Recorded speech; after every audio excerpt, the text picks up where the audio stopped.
Good afternoon. Want to thank Genesis Healthcare for the invitation today. Actually, very impressed with the new products and the application that's out there. Very impressed. I'm here today to talk about Ancestry.com and generally to talk about how we see healthcare and genetic testing evolving, particularly in the United States.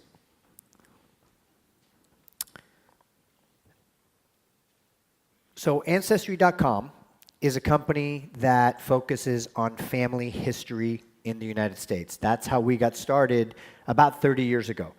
And our mission is to empower journeys of personal discovery, whether that's family history or whether that's through genetics.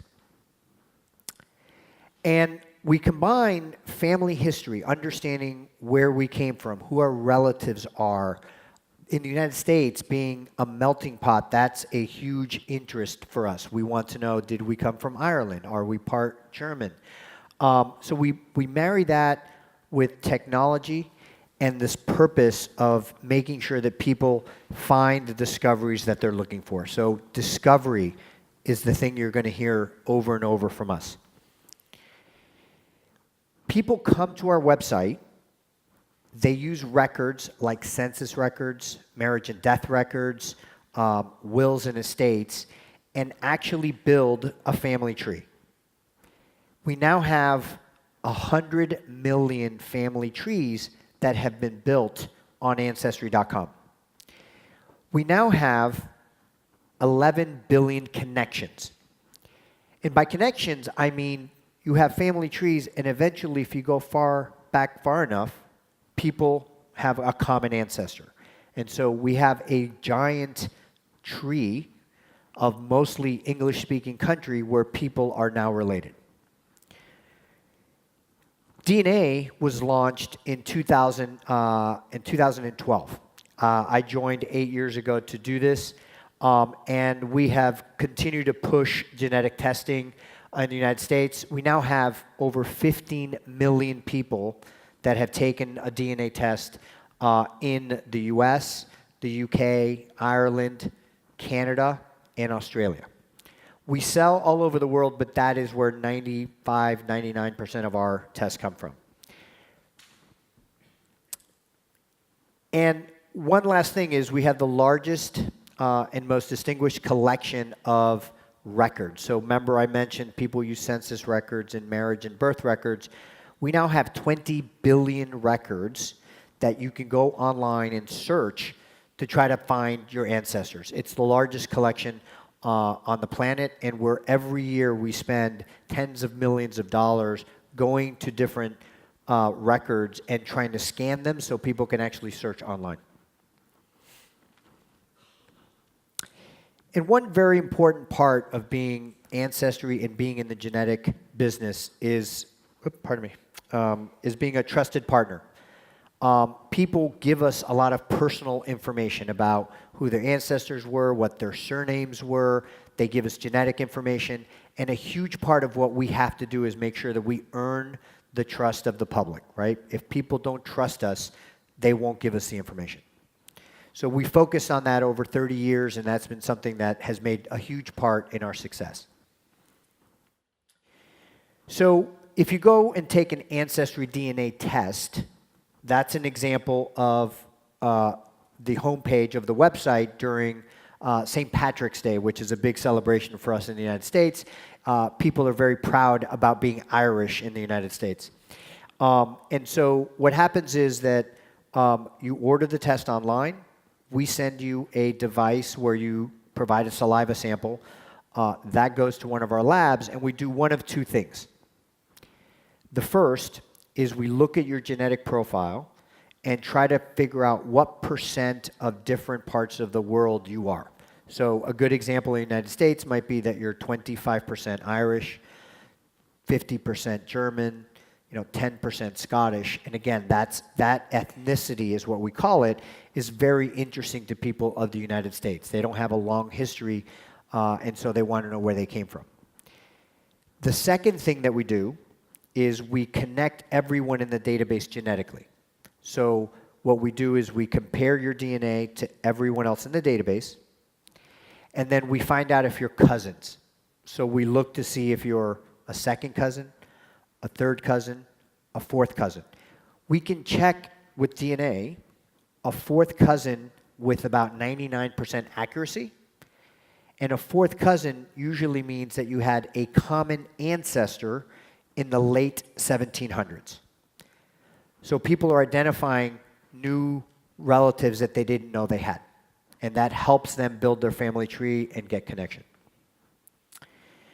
So the company has been evolving in the last 8 years. We started with this Ancestry or Origins product. We now have evolved to tell you other things about your genetics, your eye color, other things that might be of interest to you. And now we're moving into wellness. We recently launched a product that talks about, do you metabolize milk? Do you, have vitamin D deficiencies and other nutritional things? That was just recently launched about a week ago. And now we're moving into health, and that's something that we're continuing to explore, and in the future we'll be moving more and more into health in the United States. So what's our health mission? As we think about offering health, we're not the first company in the United States to do this. But what we realize as we do a lot of consumer research and market research is that we really need to deliver relevant and personalized and actionable results. People need to understand when they get a result, what do they do with it? How do they make use of it rather than just having information? And a big question for us in Ancestry is, as a business, what is our role in the health ecosystem? How does Ancestry, which is a family history, traditionally a family history business, and now a genetic business that does family history, what is our business role in the health ecosystem? And so I've created one slide that hopefully tries to articulate how we look at the world. We've been doing research, I've been doing research on consumers in the United States for 8 years. And the one thing that's very consistent is that people in the United States consistently say that they're interested in understanding what their genetic tells them about their health. Okay? This is a strong interest that consumers have. Our healthcare ecosystem in the United States, you cannot go to a doctor and ask for a genetic test. That you can't do that unless there's a reason for you to get a test. So if, for example, you have a family health history of a certain condition, then you can get tested. But if you don't, there's no way to get a test. So what we're seeing is companies like 23andMe are trying to get consumers into the health ecosystem, and then other companies like Color and Helix and Invitae are trying to start with the health ecosystem and move up. We think that we have the brand. Our brand recognition in the United States is very high. We always focus on our consumers, and we have great price and scale advantage. And so our goal is to try to bridge this interest that consumers have in genetic testing to the broader health ecosystem in the United States. And we think we're in a unique position to do that. And ultimately, what we want to do is link all of this together, because the one thing that we don't have typically in healthcare is linking all this data together so we can make better and better predictions, right? And this is the thing we want, so we've been talking about how do we get a feedback to get more data back. So this isn't going to be easy, okay? Genetic testing is new. Genetic testing is very different for health professionals. And so I want to point out a few of the challenges that we see going forward. For consumers, as I said already, they have a deep interest in understanding what their genetics and tell them about their health. They also want to know what they pass down. Most of our consumers in Ancestry are 55 years of age or older, is on average. And people ask, well, why do people of that age want to know about their genetics? Well, what we hear over and over is people want to know what they pass down to their children, okay? But here's the problem. When you give a consumer information, even though they want it, they don't understand it. And so the things that we're really focusing on is how do you deliver a test to someone so they can understand the results.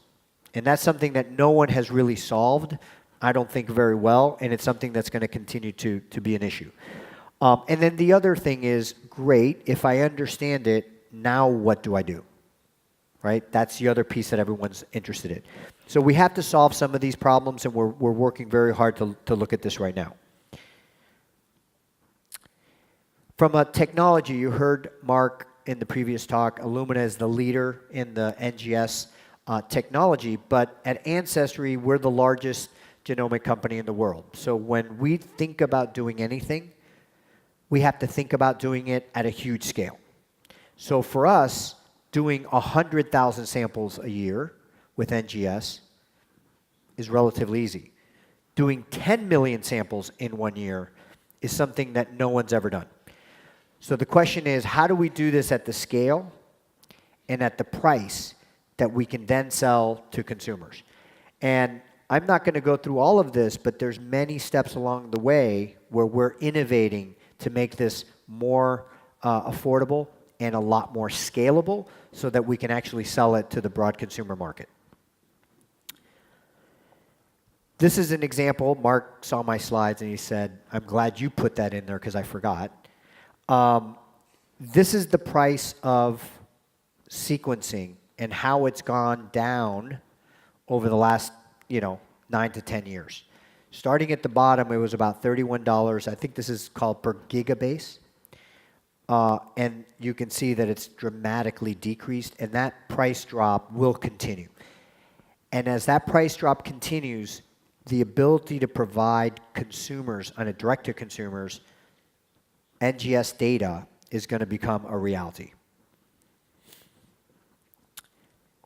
For us, one of the big challenges is, let's say we sell it to a consumer.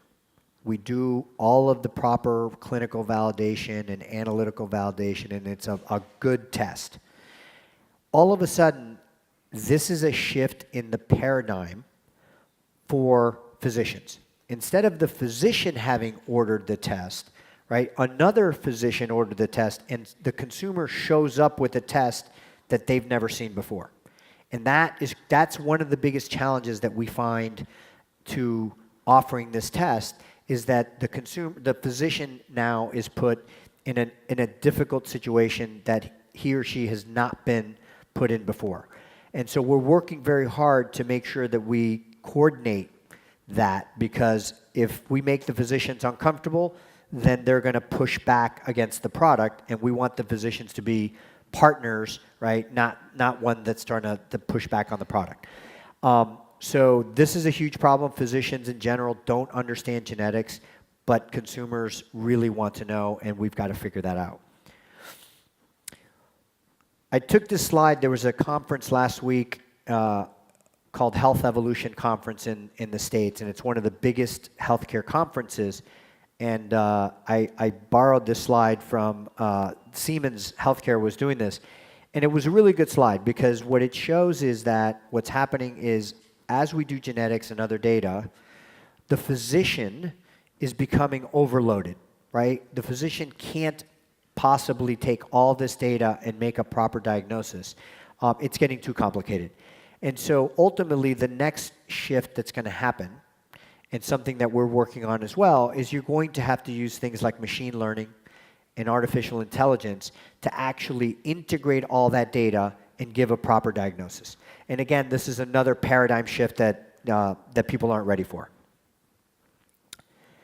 And then two more, healthcare providers. When we talk to the healthcare providers in the US, we have largely we have a private healthcare. What they're concerned about is the physician is going to get a report, not know exactly what to do, and then order too many tests, right? So the concern is that there's going to be an increase in the healthcare cost. So one of the things that we've been working with some of the healthcare providers and some of the physicians is to basically outline for a physician, when you see this, this is what you should do, so that they're not guessing at what they need to do for the patient, and the healthcare system doesn't have to worry that they're ordering unnecessary procedures and other tests, because that's where they're pushing back on us.